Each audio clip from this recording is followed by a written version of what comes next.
Alright guys, what's going on? This is Rayhan from Ready Tech, and we are going to be taking a look at the Huawei Watch Fit 2. So, what is the deal with this watch? As you can see in front of me, it's got an absolutely beautiful, large display that you can see, and we're going to go over the specs really quick, give you an idea. This is a $125 watch, and this is why this is a fantastic buy right now for the budget smartwatch category. So what do we have here? We have a 1.74 inch AMOLED display. The awesome thing about this watch, it has Bluetooth calling, so it actually has speakers right here, and also the mic down here, so you can do Bluetooth calling. It takes measurement of your heart rate, and it's also got SpO2 to measure as well. 97 workout modes. And then also it monitors sleeping patterns as well. And then the other cool thing that I found is that it actually has independent music playback that I'm going to show you guys just in a bit here. So to get started, let's talk about the design, right? So the design, as you can kind of see, big 1.74 inch, almost a 1.8 inch display. It's AMOLED, very vibrant. You can see if I go through kind of the watch phases here and select one, you can see the bezels. So the design on the bezels as well is very minimal. So you can see where the actual bezels are starting. And now this is, a piece with a lot of color, so you can actually see where the bezels are starting. But if it goes on to always on display, just like it did right now, you can see how it kind of melts over, and it's really tough to see the bezels at that point, right? So the watch face I was kind of using was this one. Okay, really like this watch face.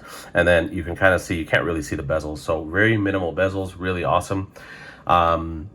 Weight of it, the actual weight of it is 28 grams, extremely light. I have much lighter than your Apple Watch, your Samsung watches, your Pixel watches, much lighter than those. It's got a side button, one singular side button right there. Okay, very tactile, very clicky. You can see me just kind of click it, and the response in that as well. And then generally over the design, very elegant, right? This one here I have, it's kind of, I would say more for the females, but I really like the design, the color.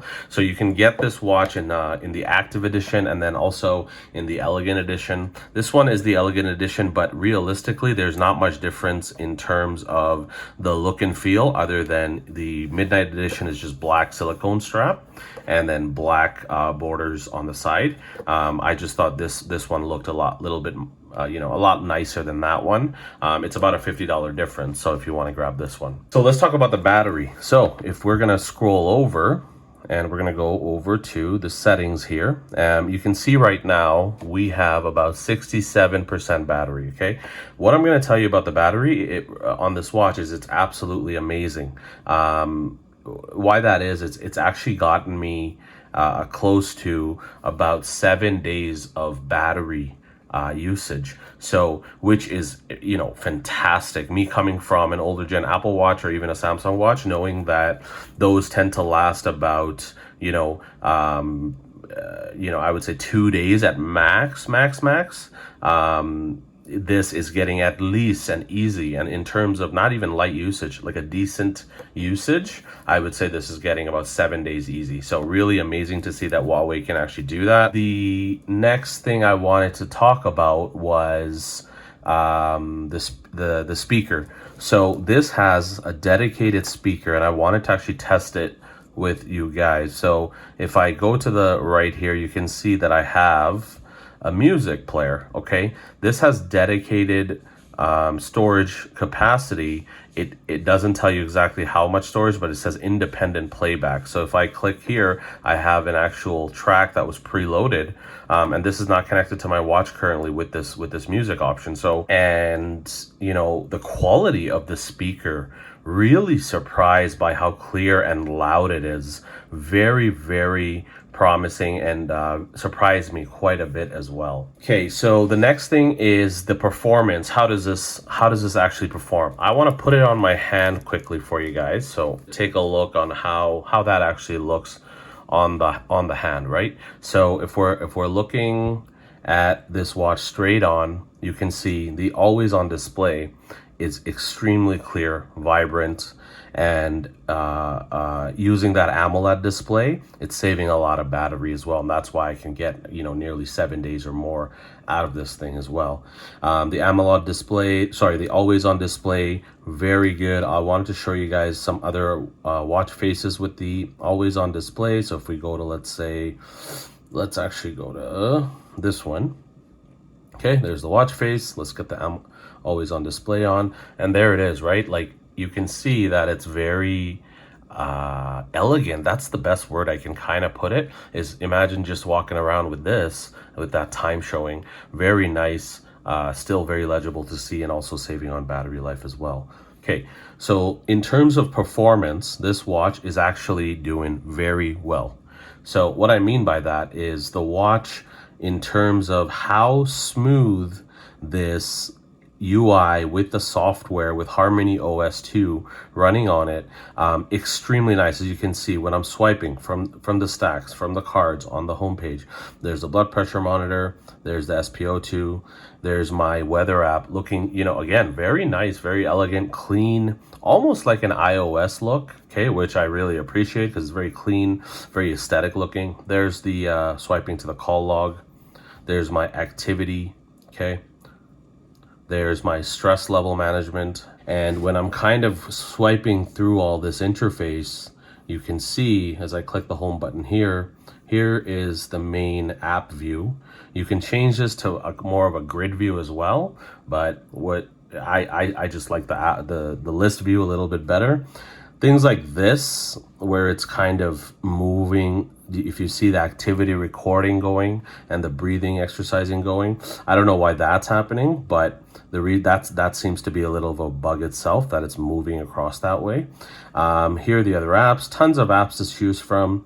You've got compass, notifications, weather, stopwatch, alarm, flashlight. You can find your phone as well. So if you click that, your phone's going to go off as well. And then going over to, some of the other apps here, you have the workout modes. You can, find a course and plan. You do outdoor run, indoor run. There is actually 97 workout modes here, so a lot to go through. But as you can kind of get an idea that it's quite smooth, right? There's really no stutter, no lag, and very nice to use. Okay, so the biggest thing, the number one thing about a smartwatch, what is it? It is your notifications, okay? So if I swipe from the bottom, you can see that you have all your notifications coming in. This is the most important part of a smartwatch. I always say this. If your notifications aren't coming in on time, that's a problem with the smartwatch. And I can 100% say the notifications on this watch, as long as the app is running in the background on your phone, it's never missed, right? So you can see I'm getting WhatsApp notifications, Facebook notifications, getting text notifications, all that kind of stuff. It's really good to see. The only thing is, obviously, okay, so you can't, if I click here, I can't do anything else. I can't respond, okay? So that's the other caveat, is if you have an Apple Watch and an iPhone, you can do a bunch of things. If you have a Samsung watch and a Samsung phone, you can do responses and stuff like that right from the watch. Same thing with a Google and a Google phone. But this is the thing where you run into this as that it's a third-party, app with one company making the watch and another company making the phone. So there's a mismatch of how you can talk back to that phone, right? And that's the reason I'm not able to really do anything here other than just take a glance at all the notifications, which is also fine. It's not a big deal, but it's obviously nicer if you could just respond to them. The other thing as well, this has Bluetooth calling. So if I go here and click on one of these here on my call log, it's actually just going to start calling, right? So really good, really convenient to have that. And you can also answer right on here, which is really convenient as well.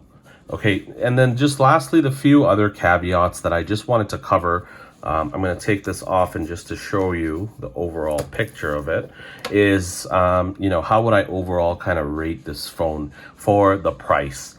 I would say what a great buy. If you can get your hand on the Midnight Edition, for about 125 to 150 US dollars, that is such a steal, such a great buy, because this watch, it hasn't really let me down yet. And in terms of other watches, I try watches quite a bit, as you can see on the channel.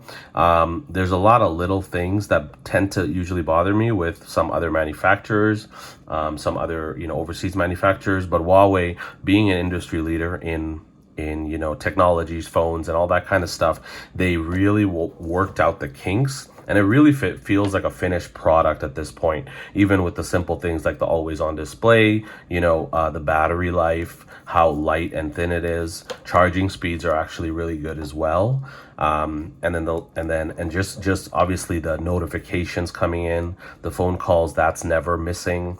The overall smooth and fluidity of the UI. Overall, a great buy for that price point. I would even say even under $200, this is a great watch, if you can't find anything else. So other than that, guys, I hope you've enjoyed the review on the Huawei Watch Fit 2. Obviously, please like, subscribe, and comment for more to come. And I really appreciate you guys taking the time to take a look at this watch with me. Other than that, we will see you in the next one. Peace.